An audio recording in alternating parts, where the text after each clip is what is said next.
नमस्कार दोस्तों, बाबू भैया शॉर्ट्स यूट्यूब चैनल में आपका बहुत बहुत स्वागत है। हम आपके लिए लेकर आए हैं श्रीमद् भगवद गीता। आज हर कोई सवालों और परेशानियों से घिरा हुआ है, लेकिन उसे अपनी सवालों का जवाब नहीं मिलता। इसलिए हम लेकर आए श्रीमद् भगवद गीता। जिसे पढ़ना तो हर कोई चाहता है, किंतु पढ़ नहीं पाता। इसके कई कारण हो सकते हैं, टाइम का ना होना या पढ़ने में मन ना लगना।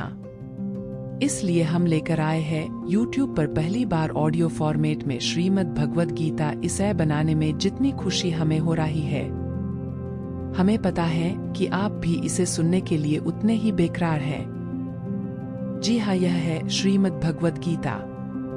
पर इससे पहले कि इसे शुरू करें, कुछ बातें हैं जो हम आपसे शेयर करना जरूरी समझते हैं।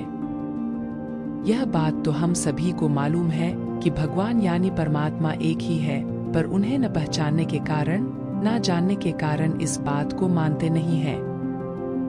परमात्मा को न जान पाने के कारण भी कई हैं, जिसमें सबसे पहला तो यही है कि वह दिखाई नहीं देता। सोचिए, जब आत्मा को ही आंखों से नहीं देखा जा सकता तो परम आत्मा को कैसे देख सकते हैं। भगवद गीता चैप्टर 1। क्या आपने कुरुक्षेत्र में हुए युद्ध के बारे में सुना है?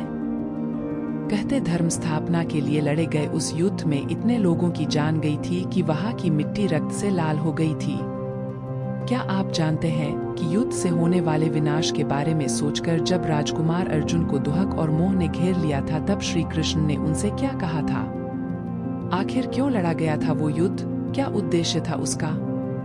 भगवद गीता का मतलब है भगवान द्वारा गाया हुआ गीत। इस पवित्र ग्रंथ की गहराई को समझना इतना आसान नहीं है। कई ज्ञानी कहते हैं कि भले ही ये युद्ध कुरुक्षेत्र की भूमि पर अस्त्र शस्त्र से लड़ा गया था, लेकिन इसमें दिए गए संदेश का मकसद हमें ये समझाना है कि हमारा मन भी कुरुक्षेत्र की तरह एक रणभूमि है, जहाँ लालच, मोह, गुस्सा, वासना आदि कौरवों की तरह 100 अवगुण बसते हैं, जिन्हें हमें अपनी पांचों इंद्रियों, जो 5 पांडव के प्रतीक हैं, को काबू में करके हराना होगा। तभी हम एक सुखी जीवन जी सकते हैं और मुक्ति पा सकते हैं। श्री कृष्ण हमारे मन की आवाज या आत्मा या का प्रतीक है, जो दुविधा के वक्त सवालों का जवाब देकर हमारी मदद करते हैं। हर इंसान अर्जुन का प्रतीक है, जो दुविधा में घिरा हुआ है। श्रीमद् भगवद गीता उपदेश नहीं देती, बल्कि इंसान को जीवन जीने का सही तरीका सिखाती है। ये अमृत रूपी ज्ञान किसी एक धर्म तक सीमित नहीं है। इसमें श्री कृष्ण ने पूरी सृष्टि के लिए कई अनमोल बातें बताई हैं, जिन्हें अगर अपने जीवन में उतारा जाए तो हम अनगिनत समस्याओं से बच सकते हैं। इस पवित्र ग्रंथ में आप ब्रह्मांड के उन रहस्यों के बारे में जानेंगे जिन्हें लेकर अक्सर हमारे मन में सवाल उठते हैं। कुरुक्षेत्र युद्ध के दौरान भगवान श्री कृष्ण ने जीवन से जुड़े कई अनसुलझे सवालों का जवाब दिए हैं। इस किताब के जरिए आप अध्यात्म को एक अलग नजरिए से देखने लगेंगे। इसमें बताई गई बातें आज भी बिल्कुल सटीक बैठती हैं, क्योंकि इंसान का मन अब भी उन्हीं विकारों और दुविधाओं से जूझ रहा है, जैसे हजारों साल पहले जूझ रहा था, और इसका कारण है अज्ञानता। इसमें बताई गई बातें अज्ञानता को दूर कर मन में ज्ञान का दीपक जलाती है, जिससे इंसान सब कुछ साफ साफ समझने लगता है और उसका बेचैन मन शांत हो जाता है। इन बातों को आप अपने जीवन के हर पहलू में उतार कर परख सकते हैं। देखा जाए तो जीवन यात्रा एक समुद्र की तरह है, जिसमें हमें एक किनारे से दूसरे किनारे तक पहुंचना होता है। तूफान और लहरें वो चुनौतियां हैं जिनका सामना हमें इस सफर के दौरान करना पड़ता है, और यह पवित्र ग्रंथ, जो समय और काल चक्र से परे है, वो नाव है जो हमें सही रास्ता दिखाती है, निराशा और अंधकार में डूबने से बचाती है। अध्याय 1 विषाद योग। अर्जुन द्वारा कुरुक्षेत्र के मैदान में सेनाओं का निरीक्षण करना। कुरुक्षेत्र के मैदान में दोनों ओर सेनाएं तैयार खड़ी थीं। तनाव के कारण हवा में अजीब सा भारीपन था। एक ओर थे 5 पांडव भाई, जिनकी सेना में कई शूरवीर शामिल थे। दूसरी ओर थे 100 कौरव भाई, जिनकी सेना कई महारथियों से सजी थी, और श्री कृष्ण की नारायणी सेना ने उनके बल को और भी बढ़ा दिया था। द्वारकाधीश श्री कृष्ण ने कसम खाई थी कि वो इस युद्ध में शस्त्र नहीं उठाएंगे, इसलिए उन्होंने अर्जुन और दुर्योधन को उनमें और उनकी नारायणी सेना में से एक का चुनाव करने के लिए कहा। अर्जुन ने श्री कृष्ण को चुना। क्योंकि अर्जुन उनके परम सखा था, इसलिए उनका मार्गदर्शन करने के लिए श्री कृष्ण उनके सारथी बने। युद्ध शुरू होने का समय हो रहा था। पांडु पुत्र अर्जुन की नजर सामने खड़ी सेना की ओर गई। वहां उन्हें अपने भाई, उनके बच्चे, गुरुजन और भीष्म पितामह दिखाई दिए। ये युद्ध किसी आम युद्ध जैसा नहीं था जहां दो राजा अपने वर्चस्व या राज्य के लिए लड़ रहे थे। ये युद्ध, जो धर्म युद्ध के नाम से जाना जाता है, एक ही परिवार के लोगों के बीच के संघर्ष की कहानी है, जिसका जन्म लालच और अहंकार के कारण हुआ था। दोनों पक्ष अपने दुश्मन को गौर से देख रहे थे, उन्हें हर ओर अपने दिख रहे थे। कहने को वो चचेरे भाई थे, लेकिन सत्ता के लालच में कौरवों की आंखों पर पर्दा पड़ गया था। धृतराष्ट्र और पांडु दो भाई थे। धृतराष्ट्र के 100 पुत्र थे, जिनमें दुर्योधन सबसे बड़ा था। उसमें अहंकार और लालच कूट कूट कर भरा था। कहते हैं कि वो इतना दुष्ट और अधर्मी था कि उसके जन्म के समय प्रकृति भी उदास हो गई थी। पांडु के 5 पुत्र थे पांडव, जो धर्म के रास्ते पर चलने वाले लोग थे। दुर्योधन पर सम्राट बनने का जुनून सवार था। वो हर हाल में इस युद्ध में पांडवों को हराकर अपनी जीत चाहता था। ना उसे निर्दोषों की जान की परवाह थी, ना अपने भाइयों को खोने का गम। उसे पूरा यकीन था कि भीष्म पितामह, अंगराज कर्ण, अश्वत्थामा और गुरु द्रोणाचार्य जैसे महारथियों का साथ होने से उसकी जीत निश्चित थी। लेकिन उसके विश्वास के विपरीत जीत तो पांडवों की होनी थी, क्योंकि श्री कृष्ण उनके पक्ष में थे। श्री कृष्ण धर्म के पक्ष में थे। पांडव पराक्रमी योद्धा होने के साथ बहुत ज्ञानी भी थे। वो ये युद्ध नहीं चाहते थे। वो सिर्फ 5 गांव का अधिकार चाहते थे, ताकि सब सुख शांति से रह सकें। लेकिन जब दुर्योधन ने भूमि का एक टुकड़ा तक पांडवों को देने से इनकार कर दिया, तब युद्ध के अलावा और कोई रास्ता नहीं बचा। भगवद गीता में ज्ञान का मतलब है इस शरीर, आत्मा और परमात्मा के तत्व को समझना।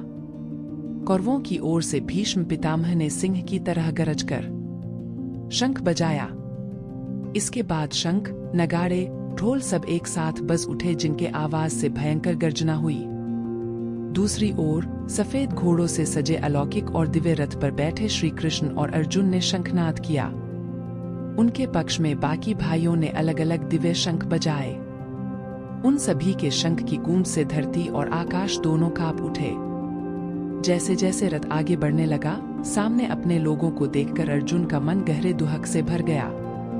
जब उन्हें अपनी दुविधा का कोई जवाब नहीं मिला, तो उन्होंने श्री कृष्ण को अपने मन की पीड़ा बताई।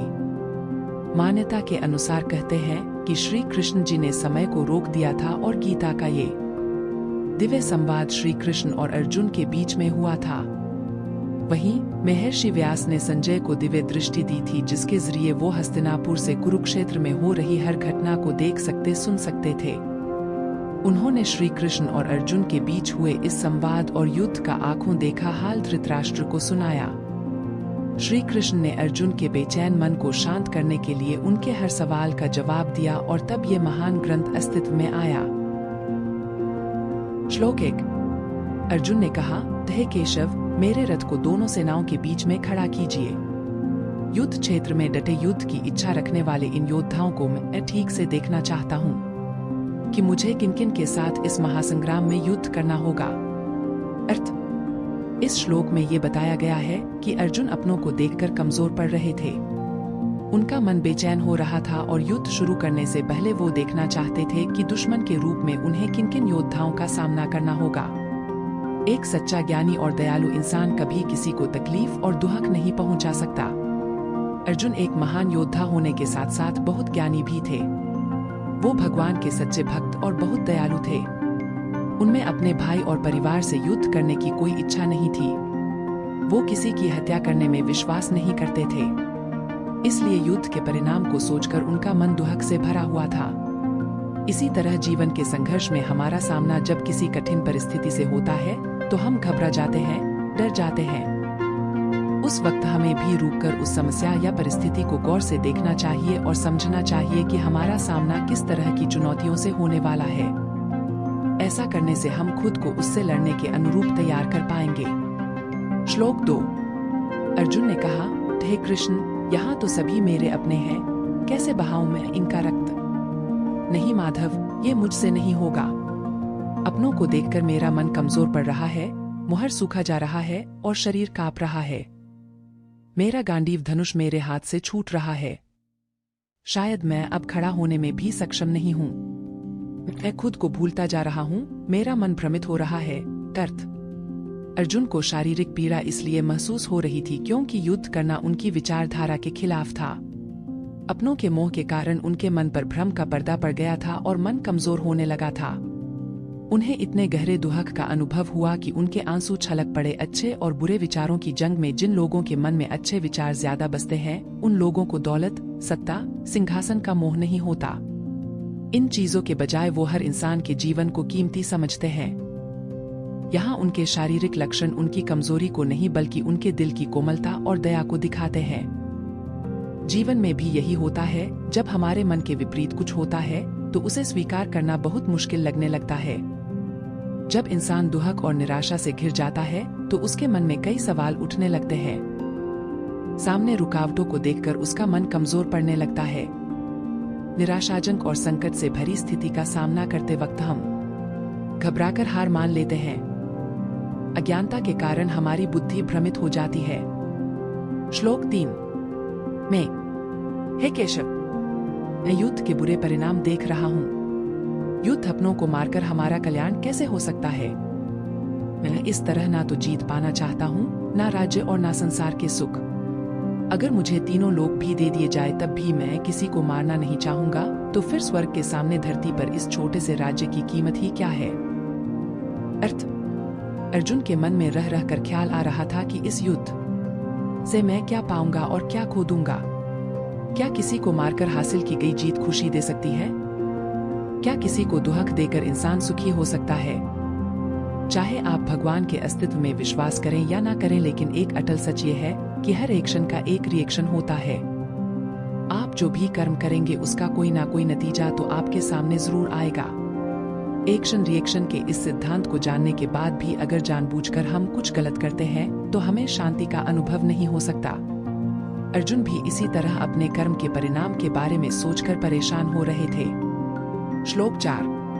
अर्जुन ने कहा, हे केशव, अपने ही परिवार को मारकर हम कैसे सुखी होंगे? ये सच है कि ये अधर्मी लालच में आकर भ्रष्ट हो गए हैं, लेकिन इन्हें मारकर मुझे सुकून नहीं मिलेगा। इन्हें मारकर तो हमें पाप ही लगेगा। क्या हमें इस पाप से बचने का विचार नहीं करना चाहिए? अर्थ।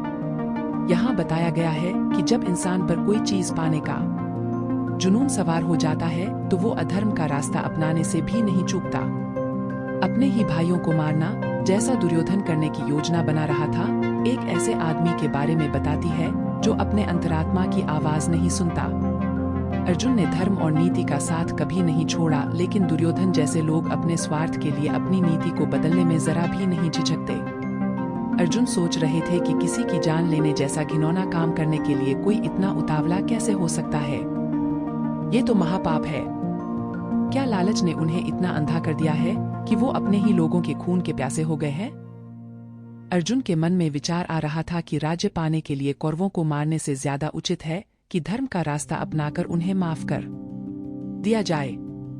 इस श्लोक में बताया गया है कि इंसान की इच्छाओं का कोई अंत नहीं है और अक्सर वो अपनी इच्छा पूरी करने के लिए गलत रास्तों को अपना लेता है, जैसे दुर्योधन ने किया था। इसलिए हमें अपनी इच्छाओं और भावनाओं को काबू में रखने की जरूरत है, नहीं तो इसका भयानक परिणाम हो सकता है। इस शरीर को सुख देने के लिए किसी के साथ बुरा करना ठीक नहीं है। श्लोक 5। हे माधव, कुल के नाश से धर्म नष्ट होगा, जिससे पाप बढ़ेगा और आने वाली पीढ़ी भी बर्बाद हो जाएगी। जिसका धर्म नष्ट हो जाता है वो पाप का भागीदार बनता है। हम लोग बुद्धिमान होकर भी लोभ और सुख के लिए अपनों को मारने पर आतुर हैं। इससे बेहतर तो ये होगा कि मैं अपने हथियार डाल दूं और धृतराष्ट्र के पुत्र मुझे मार दें। वो मौत भी मेरे लिए ज्यादा कल्याणकारी और सुखदायी होगी। अर्जुन यहाँ कहना चाहते हैं कि जब घर के बड़े बुजुर्ग गुजर अर्थ जाते हैं तो घर की नींव हिल जाती है और परिवार बिखरने लगता है। तब उस कुल का नाश होता है जिसका बुरा परिणाम आने वाली पीढ़ी तक को भुगतना पड़ता है। कुल का विनाश होने पर पुराने धर्म का नाश हो जाता है, जिस वजह से पूरे परिवार में अधर्म और पाप फैल जाता है। थोड़े से भूमि के टुकड़े के लिए वो इतना सब कुछ दाव पर नहीं लगाना चाहते थे। इस विनाश को रोकने के लिए वो मरने तक को तैयार थे, लेकिन युद्ध का मैदान सजा हुआ था और वो जानते थे कि अंत में उन्हें लड़ना ही होगा। इस दुहक से बेचैन होकर अर्जुन ने अपना धनुष त्याग दिया और जाकर रथ में बैठ गए।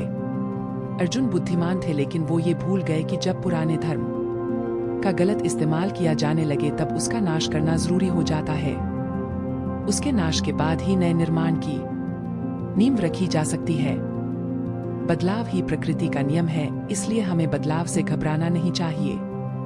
यहाँ इंसान के मन की स्थिति को दिखाया गया है कि जब वो चुनौतियों को सामने खड़ा देखता है तो घबरा जाता और बेतुके तर्क देकर हार मानकर भाग जाना चाहता है, और कुछ नहीं तो वो तमाम बेबुनियाद दलीलें देने लगता है कि आखिर क्यों पीछे हट जाना बिल्कुल सही फैसला है।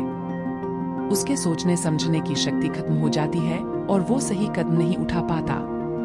ऐसे में जरूरी है अपने बेचैन मन को शांत करना, अपना मनोबल बढ़ाना और अपने कर्म से भागने की बजाय उसका डटकर सामना करना।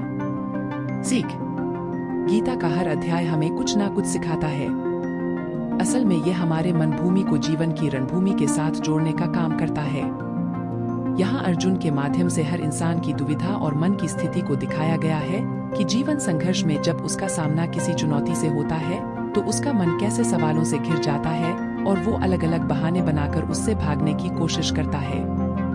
जब हमारा सामना किसी चुनौती से होता है तो हमारे मन में कई सवाल उठते हैं। ये सवाल चिंता और डर को जन्म देते हैं जो हमारे मन को कमजोर करने लगते हैं। इससे बचने का सिर्फ एक उपाय है और वो है नॉलेज और इंफॉर्मेशन हासिल करना। ज्ञान हमारे सवालों का जवाब देती है और जवाब मिलने के बाद ही मन शांत होता है और एक शांत मन साफ साफ सोच सकता है और सही फैसला ले सकता है। जीवन का युद्ध तभी जीता जा सकता है जब हमारे अंदर ज्ञान हो।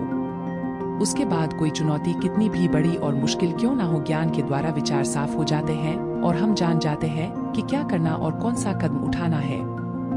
गीता के पहले अध्याय का संदेश है, इस संसार में सभी दुहक और तकलीफों का मूल कारण है संघर्ष का सामना न कर पाने की हमारी कमजोरी। आपके सामने जो भी चुनौती है उसे गौर से समझने की कोशिश करें, तभी आप खुद को उसका सामना करने के लिए तैयार कर पाएंगे। हमारे मन भूमि में पॉजिटिव और नेगेटिव विचारों के बीच लगातार एक संघर्ष चलता रहता है, जिसमें आपको नेगेटिव विचारों को खुद पर हावी नहीं होने देना है। जब भी जीवन की समस्याओं को देखकर आपका मन कमजोर पड़ने लगे तो खुद का मनोबल बढ़ाएं और मुश्किलों का डटकर सामना करें। बहाने बनाकर उससे भागने की कोशिश ना करें, पूरी शिद्दत के साथ अपना कर्म करें। एक बात हमेशा याद रखें कि कोई एक्शन न लेना भी एक तरह का एक्शन होता है और उसका रिएक्शन भी आपके सामने जरूर आएगा, इसलिए सोच समझकर लिए गए एक्शन से कामयाबी मिलने की ज्यादा उम्मीद होती है। आपको अपने मन की कमजोरी का त्याग करना है, अपने कर्म का नहीं।